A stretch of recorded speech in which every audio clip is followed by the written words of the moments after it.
আসবে। পরিবেশ বান্ধব কার্যপদ্ধতি, জ্বালানি দক্ষতা, বর্জ্য ব্যবস্থাপনা এবং কর্মপরিবেশে উৎকর্ষতার স্বীকৃতি হিসেবে গ্রিন ফ্যাক্টরি অ্যাওয়ার্ড 2025 পেয়েছে দেশের 16টি শিল্প খাতের 30টি প্রতিষ্ঠান। অনুষ্ঠানে সভাপতিত্ব করবেন এবছর তৈরি পোশাক খাত থেকে চরকা টেক্সটাইল লিমিটেড এবং খাদ্য প্রক্রিয়াজাত খাতে হবিগঞ্জ এগ্রো লিমিটেড এই সম্মাননা অর্জন করে। দুটি প্রতিষ্ঠানই প্রাণ আরএফএল গ্রুপের অন্তর্ভুক্ত। 2013 সালে চরকা টেক্সটাইল লিমিটেড এবং 2014 সালে হবিগঞ্জ অ্যাগ্রো লিমিটেড যাত্রা শুরু করে। এবছরে দুটি ফ্যাক্টরি আমাদের গ্রুপের মধ্যে গুরুত্বপূর্ণ উৎপাদন কেন্দ্র, যেখানে দেশি বিদেশি বাজারের জন্য গার্মেন্টস পণ্য, স্ন্যাক্স, বেভারেজ, বেকারি, নুডলস সহ নানা পণ্য এখানে উৎপাদন হয়ে বিদেশের দিকে যাচ্ছে।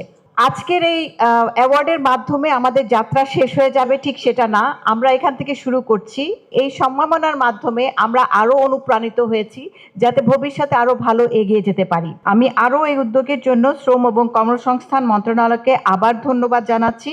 আসুন আমরা সবাই মিলে একটি সবুজ, নিরাপদ এবং সমৃদ্ধ বাংলাদেশ গড়ে তুলি। মঙ্গলবার সকালে রাজধানীর ওসমানী স্মৃতি মিলনায়তনে বিজয়ীদের হাতে পুরস্কার তুলে দেন শ্রম ও কর্মসংস্থান মন্ত্রণালয়ের উপদেষ্টা ব্রিগেডিয়ার জেনারেল অবসরপ্রাপ্ত ড এম সাখাওয়াত হোসেন। এ সময় তিনি বলেন, অক্টোবর মাসের মধ্যে শ্রম আইন পরিবর্তন করার চেষ্টা করা হচ্ছে। পাশাপাশি শিল্প মালিকদের সহযোগিতার আহ্বান জানান তিনি। প্রতিটি পিঁপড়া ঠিক শ্রমিকের মতো, তার শ্রমিকের মতো প্ল্যান করে কাজ করে। আজকে আমরা যে গ্রিন ফ্যাক্টরিগুলোর কথা বলেছি, এই গ্রিন ফ্যাক্টরি হতো না যদি সবাই মিলে কাজটা না করতেন, শ্রমিক এবং মালিক, যেটা আমাদের শ্রম মন্ত্রণালয়ের একটা স্লোগান, যে শ্রমিক মালিক মিলে আমরা কাজ করি।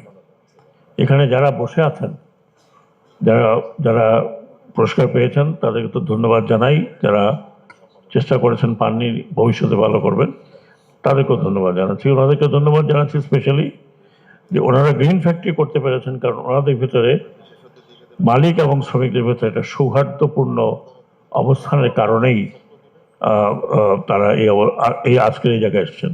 আমি অনেক মালিককে চিনি, তাদেরকে আমি আগের থেকে চিনি, যারা শ্রমিকদের তাদের সন্তান তুল্যভাবে দেখেন।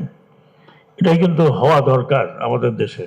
এবছর গার্মেন্টস, টেক্সটাইল, চামড়া, ওষুধ, খাদ্য প্রক্রিয়াকরণ, steel, ship breaking, ship building সহ বিভিন্ন খাতের কোম্পানিগুলোকে পুরস্কারের জন্য মনোনীত করা হয়।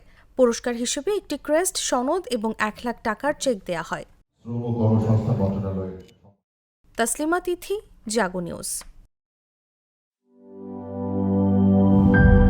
নাটা জেলি আর পানীয়র এক অসম কম্বিনেশন ড্রিঙ্কো। চিল থাকতে চান? ড্রিঙ্কো চাবান।